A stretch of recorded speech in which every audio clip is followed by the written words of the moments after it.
kak si mi? Aj, pa neću tobom tu ko na pazaru se doviki. Ga sjedi lijepo sa mnom, popij kavu. Bi rado, ali mi Aljoša treba doći iz banke svaki čas. Čekam ga. Pa nek sjedne i Aljoša, neću ga ugrsti. Ajde, sjedi tu.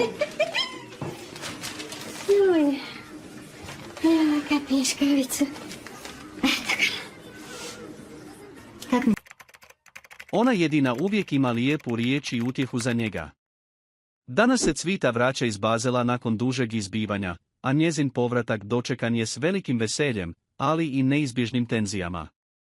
Iako bi to trebao biti sretan događaj za cijelo mjesto, dolazak Cvite neočekivano izaziva napetosti između Macana i Akrapa.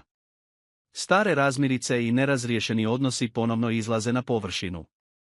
Sukob između njih dvoje počinje tinjati, no prije nego što se situacija izmakne kontroli, Zvone, poznat po svojoj smirenosti, poseže za svojim omiljenim načinom umirivanja, guslanjem.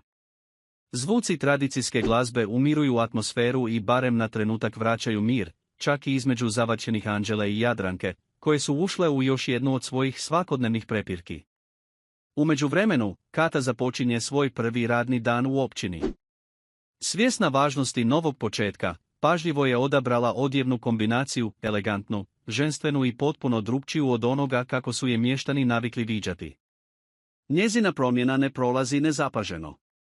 Novi izgled i samouvjeren stav iznenađuju, ali i zbunjuju načelnika, koji na trenutak ostaje bez riječi.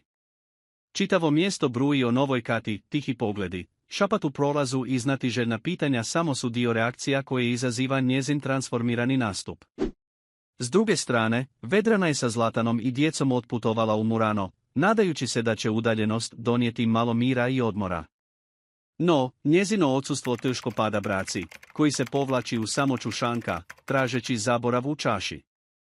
Tamo ga ubrzo pronalazi Goran, koji je trenutno suspendiran nakon što je izgubio značku, simbol svoje dužnosti i identiteta. I on, poput Brace, traži utjehu, iako je malo tko u mjestu doista razumije težinu tereta koji nosi.